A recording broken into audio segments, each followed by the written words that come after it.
공무집행방해는 처벌을 면하기가 거의 불가능한 사건입니다. 기소유예, 구약식, 선고유예가 가능하다고 누군가 이야기한다면 그 이야기는 절대 믿으시면 안 됩니다. 제가 수행했던 사건 중에는 처벌 중에 가장 낮은 수위인 벌금형을 받아들인 적이 여러 번 있었는데요. 모두 을 강조해서 나온 결과입니다.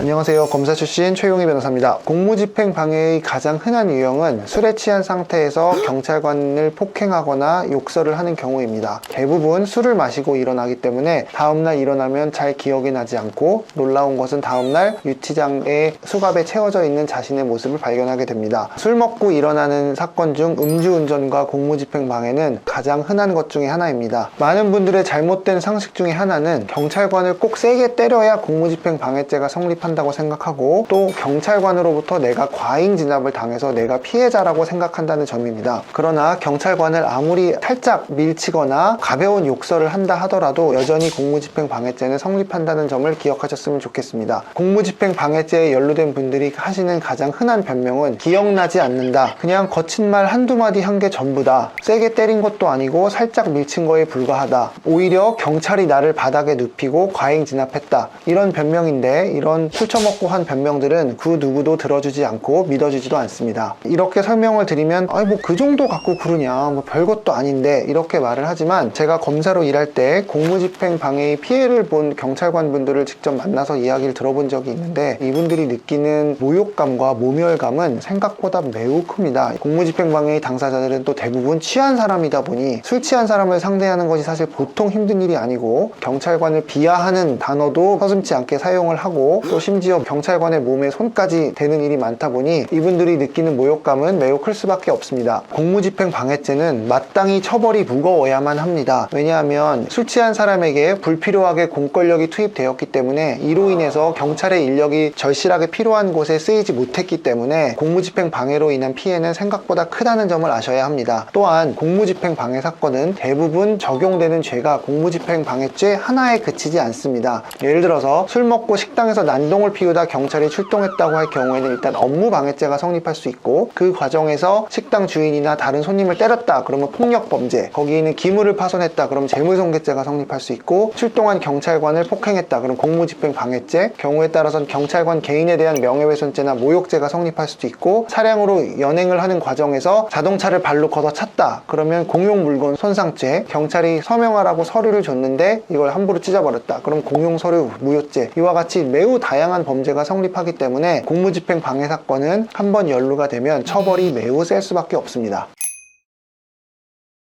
공무집행방해 사건에서 무죄를 받는 것은 굉장히 어려운 일입니다. 아까 말씀드린 것처럼 여러 개의 죄가 동시에 문제되기 때문에 무죄가 나오는 것이 쉽지가 않고, 사유가 뭐냐에 따라 다르겠지만 공무집행방해죄는 공무집행이 위법해야 무죄가 될 가능성이 있습니다. 즉 경찰관이 아무 죄도 없는 사람을 함부로 체포하려고 했다던가, 아니면 체포하는 과정에서 경찰이 지켜야 할 절차, 예를 들어서 미란다 원칙을 고지하지 않았다, 이런 경우에 내가 경찰관에게 한 경미한 폭행, 욕설 정도는 정당 방위 차원에서 죄가 없는 것으로 인정될 수도 있으나, 실제 사건에서 이런 경우는 거의 없다고 보시면 됩니다. 의뢰인들을 만났을 때 가장 답답한 경우는, 제가 술에 취해 기억은 안 나지만 저라는 사람은 경찰을 쳤을 리가 없어요. 실제로 제가 본 의뢰인 부모님의 우리 애는 모기 한 마리도 혼자 못 잡는다, 그래서 경찰관을 아무리 취했어도 때렸을 리가 없다, 이런 말씀을 하시는데, 다 듣고 싶지 않은 변명에 불과하고, 술 취했을 때 내가 무슨 행동할지는 아무도 알 수 없습니다. 이런 상황에서 이거를 심판해야 되는 경찰, 검사, 판사는 술 취해서 이런 변명을 하는 사람과 피해를 당했다고 주장하는 경찰관의 진술이 있다면 누구 말을 믿을까요? 당연히 경찰 말을 믿고 인정도 하지 않으니 처벌을 더 세게 하는 쪽으로 갈 수밖에 없습니다.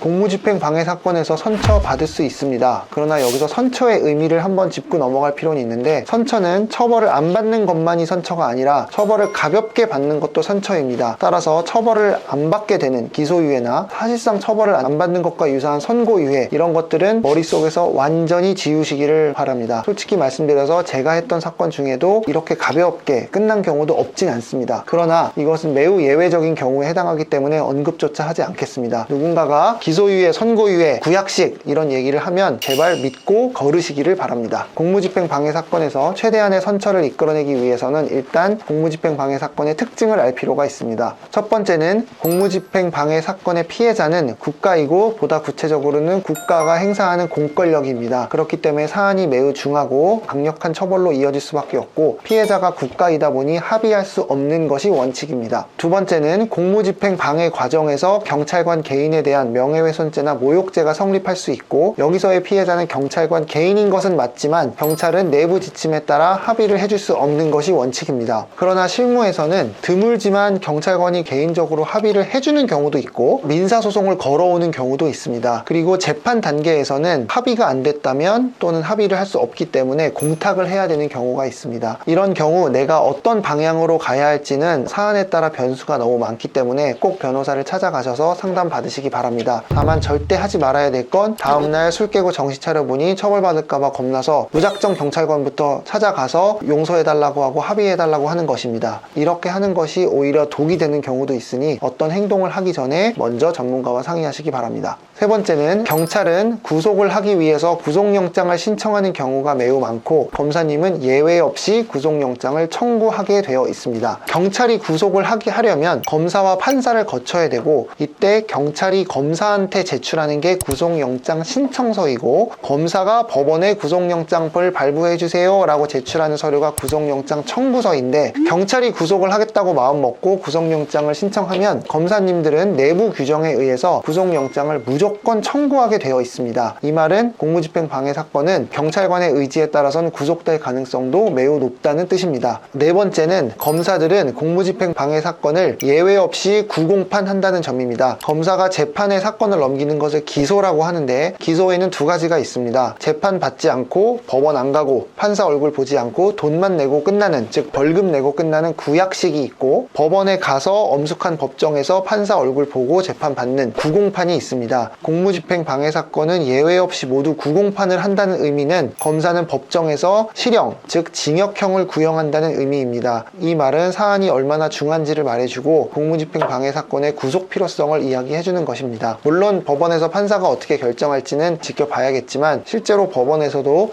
공무집행 방해 사건은 실형이 선고되는 경우가 적지 않습니다. 정리해서 말씀드리면 결국 공무집행 방해 사건에서의 선처란 일단 내 행위가 공무집행 방해죄를 구성하는지에 대한 기본적인 검토는 당연히 필요합니다. 그러나 대부분은 해당합니다. 그렇다면 여기서 나의 상황에서 내가 받을 수 있는 최대한의 선처는 뭐냐? 현실적으로 공무집행 방해죄에서 최대한의 선처는 벌금이고 이 벌금은 약식이 아니라 재판을 통해서 받는 벌금입니다. 즉 구공판에서 받는 벌금을 말하는데 이게 하늘과 땅 차이입니다. 왜냐? 검사가 재판에 넘겼을 때 약식이면 문자를 통해서 약식이라는 걸 내가 보면 감옥 갈 일 없구나, 돈 내고 끝나는구나 바로 안심할 수 있는데 말씀드린 것처럼 공무집행 방해는 다 구공판을 하기 때문에 문자에 구공판이라고만 써 있어서 벌금이 나올 때까지는 알 수가 없기 때문에 나 감옥 가는 거 아니야 라는 이 불안감을 갖고 적게는 이제 2-3개월, 많게는 6개월 이상까지도 불안한 상태로 가야 되는 게 어떻게 보면 내가 안고 가게 될 큰 불이익일 수도 있습니다. 따라서 공무집행 방해 사건에 연루되었다면 일단 이렇게 장기간 재판까지 받아야 된다는 마음을 일찌감치 먹는 게 맞고 재판에 가서 최대한의 선처, 어떻게 하면 벌금을 받을 수 있을까? 이건 사안에 따라 다르기 때문에 꼭 변호사랑 상의하셨으면 좋겠습니다. 공무집행 방해 사건에서 제가 선처를 이끈 사건들은 나에 맞는 자료 준비, 즉 내가 우발적으로 범했고 앞으로 그러지 않겠다는 거를 자료로서 잘 보여준 경우에 많은 선처를 받았고 실제로 제가 했었던 사건 중에는 술에 취한 상태에서 구청의 공무원을 폭행하고 또 출동한 경찰관에게까지 폭행을 행사한 사건이 있었는데 이런 사건에서도 벌금형이 선고된 적이 있었습니다. 그러나 이 사례에 대해서 항상 주의할 것은 찾아보니 내 사례와 유사한 사안에서 벌금이 나왔네, 그러니까 나도 벌금일 것이야, 이렇게 연결하는 것입니다. 세상에 똑같은 사건은 없고 내 사건을 처리하는 사람은 담당자가 누가 걸릴지 알 수 없습니다. 따라서 유사 사례에서 누가 그랬다고 해서 나도 그럴 거야 라고 연결하는 것은 매우 위험한 일이니 여러분들이 검색해서 볼 수 있는 다양한 사례들은 보더라도 꼭 걸러서 보셨으면 좋겠습니다. 제가 직접 수행했던 사건 중에서 벌금형 선처로 끝난 사건, 그리고 아까 말씀드렸지만 거의 없다시피 하지만 예외적으로 구약식을 받은 사건도 있는데 이런 경우는 어떤 경우였는지는 제가 자세히 블로그 글로 남길 예정이니 고정 댓글에 링크를 참고해 주시면 좋겠습니다. 아까도 강조했지만 제가 담당했던 이런 사례가 있다고 해서 유사한 상황에 상황에 처한 여러분들도 똑같은 결과를 받을 수 있다는 것이 결코 아닙니다. 그래서 여러분들께서 아셔야 할 것은 이 변호사가 이런 경험이 있고 다른 변호사랑은 달리 이런 전략을 갖고 있네, 이런 정도 선에서만 보시고 어떤 분이 열정적으로 내 사건을 맡아줄 수 있는지를 잘 고민하셨으면 좋겠습니다. 오늘은 공무집행 방해 사건에 대해서 말씀드렸습니다. 공무집행 방해 사건은 구속될 가능성이 있는 만큼 매우 중요한 사건이니 반드시 변호사와 상의하셨으면 좋겠고, 구속 가능성이 있는 사건은 제가 꼭 변호사를 선임하라고 말씀드리는 사건 중에 하나이기도 하니 선임까지도 염두에 두실 필요가 있을 것 같습니다. 더 궁금한 점이 있으시면 댓글로 문의사항 남겨주시면 답변 드리도록 하겠습니다. 이상 최용희 변호사였습니다. 감사합니다.